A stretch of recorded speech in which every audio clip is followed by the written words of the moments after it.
გაქვთ კითხვები ჯანმრთელობის შესახებ? გსურთ პროფესიონალ ექიმთან კონსულტაცია? გადაცემა პულსი სწორედ თქვენთვისაა. რადიო ფორტუნა და კომპანია ავერსი წარმოგიდგენთ გადაცემას პულსი. თიკო დაბრუნდაშვილთან ერთად.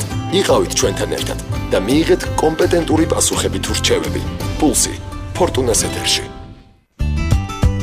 გამარჯობა, მოგესალმებით ყველას, ვისთვისაც სულ ერთი არ არის ჯანმრთელობაზე ფიქრი და გვეთანხმებით იმაში, რომ ჯანმრთელობა ყველაფერი არ არის, მაგრამ ყველაფერი ჯანმრთელობის გარეშე არაფერია. ჩვენ კვლავ ეთერში ვართ იმისთვის, რომ მოგაწოდოთ უახლესი, თანამედროვე და ყველაზე საინტერესო ინფორმაცია ჯანმრთელობის გარშემო. რაც შეეხება ჩვენს დღევანდელ სასაუბრო თემას. უაღრესად საინტერესო და მე ვფიქრობ საკმაოდ ინოვაციურ კვლევის მეთოდზე. ყოველ შემთხვევაში მეთოდზე, რომელიც ძალიან აქტიურად გამოიყენება ბევრ განვითარებულ ქვეყანაში და არც ისე ხშირად ქართულ რეალობაში. ამას ყველაფერს გადაცემის პროცესში გიამბობთ, მინდა წარმოგიდგინოთ კონსტანტინე ერისთავის სახელობის ქირურგიის ეროვნული ცენტრის ექიმი ნევროლოგი ნინო ხუბულავა, რომელთან ერთადაც ჩვენ ელექტრონეირომიოგრაფიის შესახებ ვისაუბრებთ. მეთოდზე, რომელიც ძალიან მნიშვნელოვანია და ხაზგასმით უნდა აღვნიშნო. სწრაფად ნახევარ საათში პრაქტიკულად იძლევა საშუალებას მოხდეს დიაგნოსტირება და მონიტორირება პროცესისა. რა აპარატის საშუალებით კეთდება ეს ყველაფერი? რამდენი ხანია რაც ეს აპარატი არის ქირურგიის ცენტრში და რა შესაძლებლობებს იძლევა ეს აპარატი? საკმაოდ მოცულობითი გამოგვივიდა კითხვა, ნინო, მოგესალმებით პირველ რიგში. რომ გითხრათ, ანუ რა აპარატზეა საუბარი და რა ფუნქცია, რა შესაძლებლობა აქვს ამ აპარატს, რით განსხვავდება ის ყველა დანარჩენისგან, რომელიც არის თუნდაც საქართველოში სხვადასხვა ნევროლოგიურ განყოფილებებში. მოგესალმებით, მადლობა მოწვევისთვის. ჩვენ გვაქვს უახლოესი ავსტრიული ელექტრონეირომიოგრაფი, რომელიც აღჭურვილი არის ციფრული ხელოვნური ინტელექტით, რომელიც გვაძლევს საშუალებას კვლევის დრო შემცირდეს, რაც პაციენტისთვის ნაკლებად ტრამვულია, ინტერპრეტაცია მოვახდინოთ მიღებული შედეგების სწრაფად და შესაბამისად დიაგნოზი დავსვათ, რაც შეიძლება მალე და ეფექტურად. და აი რა ტიპის დიაგნოზების დასმა ხდება ამ შემთხვევაში ელექტრონეირომიოგრაფიით? ანუ თავად სახელწოდება გასაგებია, რომ გვეუბნება, რომ ეს არის ნერვული მიმართულებით და არის კუნთების, ანუ ასე ვთქვათ, მიასთენიების და ასე შემდეგ, ხო, კუნთოვანი მიმართულებით. ანუ რა ფუნქცია აქვს, რის დიაგნოსტირების შესაძლებლობას გვაძლევს ეს მეთოდი? ელექტრონეირომიოგრაფია არის კვლევის მეთოდი, რითაც ჩვენ შეგვიძლია დავადგინოთ მდგომარეობა პერიფერიული ნერვების, ნერვული წნულების, კუნთოვანი დაავადებების, ეს არის კუნთოვანი დისტროფიების მდგომარეობა, შევაფასოთ კუნთი, ასევე კუნთის მაინერვირებელი ნერვი, ნერვკუნთოვანი გადაცემა, ისეთი მნიშვნელოვანი დაავადებების დროს, როგორიც არის მიასთენია და მიასთენიური სინდრომები, შევაფასოთ ზურგის წვინის წინარქოვანი უჯრედების ელექტროფიზიოლოგიურად და ასევე თავის წვინის პირველი ნეირონების მდგომარეობა. რაც საკმაოდ ფართოდ გამოიყენება ნევროლოგიაში დიაგნოზების დასადგენად და ელექტრონეირომიოგრაფია გახლავთ ნევროლოგიაში ოქროს სტანდარტი ისეთი დიაგნოზის დასასმელად, როგორიც არის გვერდითი ამიოტროფიული სკლეროზი, მიასთენია, გაფანტული სკლეროზი, მწვავე ინფექციური პოლირადიკულონეიროპათია, ქრონიკული პოლირადიკულონეიროპათიები, დიაბეტური პოლინეიროპათიები, მათ შორის ფართოდ გამოიყენება ნერვის ტრამვული დაზიანების დროსაც. კი ბატონო, დიდი მადლობა ამ მომწურავი პასუხისთვის და აქვე მოდით განვუმარტოთ მსმენელსა და მაყურებელს, რით ხდება ელექტრონეირომიოგრაფიის ჩატარება, ანუ რა აპარატია ეს, რას წარმოადგენს და თქვენ აღნიშნეთ, რომ ინვაზია ნაკლებია, ანუ აი ეს დისკომფორტი, თუნდაც ინვაზიურობა, რაში გამოიხატება, რომ კარგად ავუხსნათ მსმენელს? აპარატი შეიცავს რამდენიმე ფუნქციას. პირველი ეს არის ნერვის გამტარებლობის კვლევა, რითაც ჩვენ ვადგენთ ნერვის მდგომარეობას. ეს არის სასტიმულაციო ელექტროდი, რომლითაც ჩვენ ვასტიმულირებთ პერიფერიულ ნერვს და ვიღებთ ნერვის ელექტრონულ პასუხს, რითაც ვიწერთ მას დისტალურად განლაგებული ელექტროდების მეშვეობით, რაც საშუალებას გვაძლევს შევაფასოთ სენსორული ანუ მგრძნობიარე ნერვები, მოტორული მამოძრავებელი ნერვები და შერეული ხასიათის ნერვები. მეორე ფუნქცია, რაც ნეირომიოგრაფს გააჩნია, ეს არის მიოგრაფია. მიოგრაფია ტარდება სპეციალური ნემსის მეშვეობით, რომელიც ჩვენი აპარატის შემთხვევაში არის საკმაოდ დახვეწილი და ნაკლებად ტრამვული. ამას გულისხმობთ თქვენ, როცა ახსენეთ, რომ ეს ბევრად უფრო კომფორტული და ნაკლებ ინვაზიურია. ამ მიოგრაფიის მეშვეობით, ანუ ამ ნემსის მეშვეობით ჩვენ გვაქვს ინფორმაცია უშუალოდ კუნძზე, კუნთოვან ბოჭკოზე და მის მაინერვირებელ ნერვზე. მეორე კიდევ მნიშვნელოვანი ფუნქცია, რაც აქვს ამ აპარატს, ეს არის განმეორებითი სტიმულაცია. ნერვის განმეორებითი სტიმულაციით ჩვენ ვიღებთ მრავალჯერადი სტიმულაციის შედეგად ნერვის და ნერკუნთოვანი შეერთების პასუხს, რითაც შეგვიძლია დავსვათ ისეთი დიაგნოზები, როგორიც არის მიასთენია, მიასთენიური სინდრომები, ასევე მოვახდინოთ ცალკეული ნერვული ბოჭკოს შესწავლა, რაც ამ აპარატს გააჩნია. ასევე აქვს ამ აპარატს გამოწვეული პოტენციალების შეფასების საშუალება, რითაც ჩვენ ვადგენთ გაფანტულ სკლეროზს, ვადიაგნოსტირებთ გაფანტულ სკლეროზს. კი ბატონო. და აი აქვე ალბათ საინტერესო იქნება ხა თქვენ ჩამოთვალეთ და ინვაზია ვახსენეთ და აქვს თუ არა ერთგვარი უკუჩვენებები, ანუ არის თუ არა კატეგორია პაციენტებისა, სადაც არ არის მიზანშეწონილი აი ამ მეთოდის, ამ აპარატის გამოყენება. არანაირი უკუჩვენება მას აპარატს არ გააჩნია. ერთადერთი შესაძლოა თავი იქნას შეკავებული და პაციენტი გაფრთხილებული, თუ პაციენტს აქვს გულის ხელოვნური რითმის გენერატორი. სხვა არანაირი უკუჩვენება ამ აპარატს არ გააჩნია და ამ კვლევას არ გააჩნია.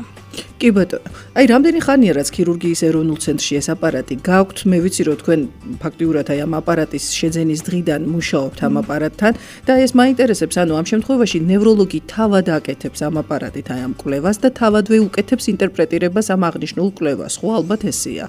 დიახ, მართალი ბრძანდებით, აპარატი ქირურგიის ეროვნულ ცენტრში დაახლოებით წელიწად ნახევარია რაც არის.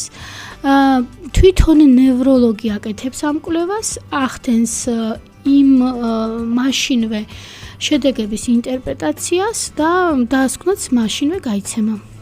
და აი ამ კონტექსტში მინდა კითხოთ ალბათ ესეთი ძალიან მნიშვნელოვანი და პრობლემური საკითხი, რომელიც დგას დღეს ქართულ რეალობაში, ხომ, თანამედროვე ქართულ სამედიცინო რეალობაში. კადრები, პროფესიონალები, კადრები, რომელიც ყოველთვის ჭირს, ერთია აპარატი, ერთია ვთქვათ ინფრასტრუქტურა, აღჭურვილობა, რემონტი, დაწესებულების და ასე შემდეგ, მაგრამ მეორეა პროფესიონალი კადრები. მე ვიცი რომ თქვენ იგივე ავსტრიელებთან გქონდათ გავლილი ეს ტრენინგები, ხო, ანუ საკმაოდ ბევრი მუშაობა დაგჭირდათ იმისთვის, რომ დაგეწყოთ სწორედ აი ამ მიმართულებით უკვე, ასე ვთქვათ, ცენტრის ფარგლებში მოღვაწეობა. აი, რამდენად მნიშვნელოვანია ამ შემთხვევაში კადრის პროფესიონალიზმი, რამდენად აი მე სულ ვკითხულობ ხოლმე, რამდენად ანაცვლებს ტექნოლოგიები ადამიანური ინტელექტს, თქვენ ხელოვნური ინტელექტი აღნიშნეთ და რა თქმა უნდა, მანქანა ძალიან ბევრს აკეთებს, აპარატი მართლაც ძალიან დიდი რესურსისაა, მაგრამ მეორეს მხრივ ვერაფერი ალბათ ვერასდროს ჩაანაცვლებს ადამიანურ რესურსს და ამ მიმართებით მინდა სწორედ ეს შეკითხვა დაგისვათ, რამდენად მნიშვნელოვანია ამ შემთხვევაში კვალიფიკაცია და პროფესიონალიზმი კადრის. მეტად მნიშვნელოვანია, რა თქმა უნდა, ქირურგიის ეროვნული ცენტრი ყოველთვის რუნავს საკუთარი კადრის განვითარებაზე და ჩვენ განათლებაზე, რა თქმა უნდა, და ჩვენ გქონდა საშუალება ავსტრიელებთან ერთად შეგვესწავლა ეს აპარატი, არა მარტო აპარატი, არამედ ჩატარების ტექნიკა და პათოლოგიები გაგვევლო მათთან ერთად. და აი აქვე ერთ კითხვასაც დაგისვამთ თუ შეიძლება. თქვენთვის როგორც ექიმი ნევროლოგისთვის, ხომ? ნუ არის პროფესიები, სადაც ტექნოლოგიებს არსებითი გადამწყვეტი მნიშვნელობა აქვს. არის სადაც ნაკლებად. ამ შემთხვევაში თქვენთვის როგორც ნევროლოგისთვის, რამდენად დიდი შეღავათია, რამდენად დიდი კომფორტია, რომ გაქვთ შესაძლებლობა აი ასეთი თანამედროვე ტიპის აპარატზე მუშაობის და მეორეს მხრივ პაციენტისთვის რამდენად კომფორტულია, რომ მას აძლევთ, ანიჭებთ შესაძლებლობას, რომ აი სწორედ ამ აპარატზე გაიაროს კვლევა, რომელზეც როგორც თქვენ უკვე დასაწყისშიც აღნიშნეთ, ხანგრძლივობა კვლევისა ნაკლებია და მეორეს მხრივ ინფორმატიულობა არის ძალიან მაღალი, სანდო და სარწმუნო ზოგადად. ხო, თუმცა ვიდრე კითხვაზე პასუხს გავცემდეთ რეკლამა ეთერში, ჩვენ სულ მალე დაგიბრუნდებით, დაგველოდეთ. თქვენ უსმენთ გადაცემას პულსი. თიკო დაბრუნდაშვილთან ერთად. ბრუნდებით სტუდიაში ჩვენ სტუმართან კონსტანტინე ერისთავის სახელობის ქირურგიის ეროვნული ცენტრის ექიმ-ნევროლოგთან ნინო ხუბულავასთან ერთად და გამნაბრძობთ საუბარს უაღრესად საინტერესო და მე ვფიქრობ საკმაოდ ისეთ ინოვაციურ თემაზე, როგორიც არის ელექტრონეირომიოგრაფიული კვლევა, მისი თავისებურებები, მნიშვნელობა, ფუნქციები, შესაძლებლობები და ასე შემდეგ. ნინო, საინტერესო მომენტში შეგვაწყვეტინა რეკლამამ. კომფორტი, რომელსაც ექიმს ტექნოლოგიები ანიჭებს, პრინციპში კომფორტი, რომელიც თქვენს ცენტრში და ზოგადად ავერსის ქსელში საკმაოდ მაღალია ექიმებისთვის, იმიტომ რომ ტექნოლოგიების მხრივ ეს მართლაც გამორჩეული კომპანია. ყოველთვის ყველა აპარატურა თქვენთან არის უახლესი, ბოლოთაობის და მართლაც ეს, რა ვიცი, რა დავარქვა, მხოლოდ კომფორტიც არ არის, ალბათ ფუფუნება ნამდვილად ექიმებს გაქვთ. აი ამ შემთხვევაში თქვენ როგორც ექიმ-ნევროლოგს მინდა გითხოთ, რა მხელა მნიშვნელობა აქვს, როდესაც მუშაობთ აპარატზე, რომელზეც ახლა თქვენ საუბრობდით, რომელსაც ამდენი უპირატესობა აქვს, ამდენი, ასე ვთქვათ, განსაკუთრებული სპეციფიკაციით გამოირჩევა. დიახ, გეთანხმებით, ჩემთვის როგორც ექიმისთვის, ექიმი-ნევროლოგისთვის, ნეიროფიზიოლოგისთვის მეტად მნიშვნელოვანი არის უახლოესი აპარატურა, რომელიც აღჭურვილი არის ციფრული უახლოესი ხელოვნური ინტელექტით, რაც მე მაძლევს საშუალებას როგორც ნევროლოგს დაზიანების, მინიმალური დაზიანებით მიიღოთ მაქსიმალური შეფასება, მინიმალური შეფასებაც, რაც ნამდვილად კომფორტი არის ნევროლოგისთვის და ყველა ექიმისთვის, ვინც მუშაობს გამეთანხმებით ეს ამ მხრივ ქირურგიის ეროვნული ცენტრი და ავერსი გვანებივრებს უახლოესი ტექნოლოგიებით. ეს ძალიან მნიშვნელოვანია როგორც ექიმისთვის, ისე ბუნებრივია პაციენტებისთვის, ხო? პაციენტებისთვისაც ეს მნიშვნელოვანია, არა მარტო ექიმებისთვის. კი ბატონო. და აი რაც შეეხება თქვენი საუბრის დროს თქვენ აღნიშნეთ, რომ ძირითადად დიაგნოსტირებისთვის გამოიყენება ხომ ეს მეთოდი, ეს აპარატი. თუმცა მეორეს მხრივ ძალიან დიდი მნიშვნელობა აქვს მას მეთვალყურეობის პროცესში, ანუ დიაგნოზი დასმულია, თუმცა პროცესში უნდა მეთვალყურეობა, ხომ? მკურნალობის შეფასება, ასე ვთქვათ, ეფექტურობის და ასე შემდეგ. აი რამდენად მნიშვნელოვანია ვთქვათ დინამიკაში პროცესის შესაფასებლად, მდგომარეობის შესაფასებლად ეს მეთოდი და რამდენად ხშირად იყენებთ მას აი ამ მონიტორირების ფუნქციით, ასე ვთქვათ. რა თქმა უნდა ვიყენებთ. ელექტრონეირომიოგრაფია ეს არის კვლევის საშუალება, რომელთაც ჩვენ შესაძლებელია გვაქვს დავადგინოთ ეს დაზიანება არის მწვავე, ქვემწვავე, ქრონიკული და არა მარტო დავადგინოთ დაზიანების ხანგრძლივობა, არამედ დავადგინოთ დაზიანება როგორ მიდის მკურნალობის და რეაბილიტაციის ფონზე, ნერვის და დაზიანების აღდგენა ზოგადად, პროგნოზირებაც შეგვიძლია მათ შორის. მკურნალობის ფონზე როგორ მიდის დაზიანების პროგნოზირება. რაც ესოდე მნიშვნელოვანია იმისთვის, რომ განისაზღვროს რამდენად სწორად მიმდინარეობს მკურნალობის პროცესი, ხო? და აქვე, საიდან ხვდებიან თქვენთან პაციენტები? ანუ ვისი გადმომისამართებით, ვთქვათ, რომელი პროფილის ექიმთან მიდის პაციენტი და ვინ ამისამართებს უკვე შემდგომ თქვენთან, ანუ რა პათოლოგიების დროს, რა პრობლემების დროს და რა ტიპის, რა სპეციალობის ექიმებთან ხვდებიან ის პაციენტები, რომლებიც საბოლოოდ უკვე თქვენი პაციენტები ხდებიან. პირველ რიგში ეს არის ნევროლოგი, რომელიც აქტიურად იყენებს თავის პრაქტიკაში დიაგნოსტიკის ამ მეთოდს, იმიტომ რომ კიდევ ერთხელ აღნიშნავ, რომ ელექტრონეირომიოგრაფია გახლავთ ანუ გამოკვლევის ოქროს სტანდარტი ნევროლოგიური დაავადებების დროს, როგორიც არის გვერდითი ამიოტროფიული სკლეროზი, მიასთენია, მწვავე პოლირადიკულონეიროპათია, ქრონიკული პოლირადიკულონეიროპათია. გარდა ნევროლოგის აქტიურად იყენებენ ენდოკრინოლოგები, განსაკუთრებით შაქრიანი დიაბეტის დროს, რადგანაც მოგახსენებთ, რომ შაქრიანი დიაბეტი ხასიათდება პერიფერიული ნერვული სისტემის დაზიანებით და ეს გამოკვლევა საშუალებას გვაძლევს შეფასდეს დიაბეტის დროს არის თუ არა პერიფერიული ნერვული სისტემა დაზიანებული, შევაფასოთ. ასევე გვხდება ტრავმატოლოგიური გადმომისამართებული პაციენტები, როცა არის ნერვის ტრამვა, კუნთის ტრამვა, მათ შორის მიკროქირურგები, სისხლძარღვოვანი ქირურგები, როცა არის პერიფერიული ნერვის ტრამული დაზიანება, ნერვის გადაჭრა, ნერვის დაჟეჟილობა, ნეიროქირურგები, როცა არის დისკის თიაქარი და ამ თიაქრის შედეგად ვადგენთ, ამ გამოკვლევის შედეგად ვადგენთ, არის თუ არა პერიფერიული ნერვული დაზიანებული. მეცაც გეტყვით ნეიროქირურგები ოპერაციის შესაფასებლადაც იყენებენ ამ მეთოდს, ანუ დაგეგმონ პროცესში ანუ დაგეგმონ წინა საოპერაციოდ ეს კვლევა იგეგმება და შემდგომ გადაწყვეტენ დისკზე ოპერაციის ჩარევა ხდება თუ არა. ფართოდ გამოიყენება თვითონ პაციენტმაც შეუძლია მოგმართოს. აი რა შემთხვევაში უნდა ჩათვალოს პაციენტმა რომ საჭიროებს თქვენთან კვლევის ჩატარებას მაგალითად. აი რა სიმპტომები, რა გამოხატულება უნდა იყოს რომ ეს შესაძლოა იყოს დაბუჟება, მგრძნობელობის გამოვარდნა, ტკივილი, კუნთოვანი სისუსტე, კუნთის პათოლოგიური დაღლილობა, გაორება, სისუსტე განსაკუთრებით დღის მეორე ნახევარში. შესაძლოა იყოს ქუთუთოს ჩამოშვება, ტკივილი რადიკულოპათიური, სიმპტომატიკა ძალიან ისეთი არის, მრავალფეროვანი არის. მაგიხსენებათ. დიაპაზონი ფართოა, მაგრამ მეორესფრივ პაციენტებმა თავადაც შეიძლება მიიღონ გადაწყვეტილება თქვენთან კვლევის ჩატარებაზე. და სულ ბოლოს, როგორ უნდა ჩაეწეროს თქვენთან პაციენტი? ეს ორგანიზაციული თემაა თითქოს, მაგრამ მენეჯმენტის კუთხით ძალიან მნიშვნელოვანი, იმიტომ რომ თქვენთან ამ ხრივა ძალიან კარგად არის საქმე დაყენებული, ვთქვათ ეს მუდმივი რიგებში დგომა ყველა აქედან გამომდინარე ნერვიულობით და იმ შედეგით უსიამოვნო პროცესით, ვთქვათ თავიდან აცილებულია. ხომ როგორ ხდება ეს ყველაფერი თქვენთან?